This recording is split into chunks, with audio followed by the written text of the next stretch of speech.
শুনেন ভাই একটা কথা বলি, আমরা এই দক্ষিণ সিটির মধ্যে মেয়র ইশরাককে চাই, যে কোনো বিনিময়ে আমরা ইশরাককে চাই। ইশরাকের গদি ফিরিয়ে দিতে হবে, দরকার হইলে আমরা আবার আন্দোলন করব, আবার নামবো, জয় কিছু হোক না কেন। রক্ত জড়াইছি, রক্ত দিয়েছে, দরকার হলে আবার রক্ত দেব। এরা তো এটাই চাচ্ছে। শোনেন, এরা যদি দেশটা ভালোভাবে চালাইতো, দেখেন স্টুডেন্ট এই যে জগন্নাথের স্টুডেন্টগুলো নামছে, এরা এদের দাবি পূরণ করছে, তাহলে আমাদের দাবিগুলো কেন পূরণ করতেছে না ভাই?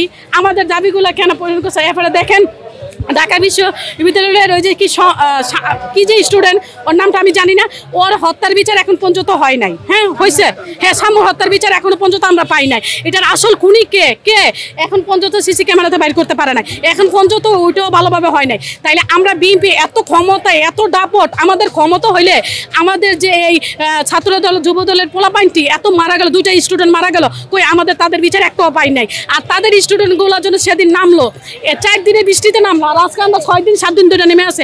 আমরা তো আমাদের যে ভাষাগুলা কথাগুলা তাদের কানে কি বসাইতেছে, আমরা কিসের জন্য আন্দোলন করতেছি? আমার নেত্রী বেগম খালেদা জিয়াকে নিয়ে যারা কটূক্তি করছে, সবাই ফেস আমি চিনে রাখছি। আল্লাহ যদি দেয় কোনোদিন যদি আমাদের নেত্রী ক্ষমতা আসে, বিচার একটা করে নেব।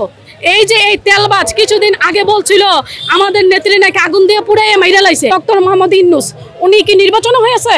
উনি তো জনগণের মাধ্যমে থেকে রাইট পেয়ে বইছে। ওনারা কি বলছিলাম 5 মাস, উনি 5 বছরের জন্য ওনাকে বলা হয়েছিল, ওনাকে সামরিকের জন্য 3 মাসের জন্য বইছিল, 3 মাসের জায়গায় 6 মাস হয়েছে, এখন 10 মাস চলতেছে। ভাই এত তালবাহানা চলবে না, এদের পদত্যাগ চাই। এরা 10 চালাইতে পারবে কি পারবে না, এই 10 মাসে আমরা জনগণ বুঝে গেছি। আচ্ছা ঠিক আছে, ওনারা যদি দেশ চালাইতে পারে, এই যে আহত হয়েছে, গুলি খাইছে, এদের পাশে কয়জন দাঁড়াইছে, এদেরকে টাকা পয়সা দিছে। দেখেন তারেক রহমান বাইরে থাকে, বিদেশে থাকে, বলে তারেক রহমান টাকা দিয়ে পাঠায় ভোটের জন্য। আচ্ছা ভোটের জন্য হোক, নির্বাচনের জন্য হোক, মানুষের পাশে দাঁড়াইছে, মানুষকে টাকা পয়সা দিচ্ছে, সাহায্য করতেছে।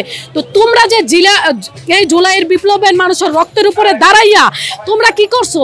একটা মানুষের টাকা পয়সা দিচ্ছ না, তারা রাস্তাতে ভিক্ষা করে খাচ্ছে, থাল নিয়ে বইতেছে, কেউ মরে যাচ্ছে, চিকিৎসা পাচ্ছে না। তাদেরকে একটা গাড়ির প্রয়োজন ছিল না, তাদের একটা অ্যাম্বুলেন্সের প্রয়োজন ছিল না, তারা কি আজকে তাদের বুঝো হয়ে গেল? তাদের চিকিৎসা কোথায়? তাদের টাকা পয়সা কোথায়? আর তারেক রহমান বিদেশ থেকে মানুষের পাশে দাঁড়াচ্ছে, টাকা পয়সা দিচ্ছে। ও বলে বিএনপি ভালো না, বিএনপি খারাপ, বিএনপি দুর্নীতি করে। ভাইরা ইশরাক হোসেন, আমি ছোট মানুষ, আমার বয়স হিসাবে আমি বলি, আমি যে ছোট মানুষ, আমার নিজ দায়িত্বের থেকে আমি বলতেছি, এটা সে ঠিক করে নাই। যে বেগম খালেদা জিয়া 3 বারের প্রধানমন্ত্রী, আমাদের প্রত্যেকটা মানুষের মানে ওনার ব্যবধান বাংলাদেশের মানুষে কেউ দিতে পারবে না।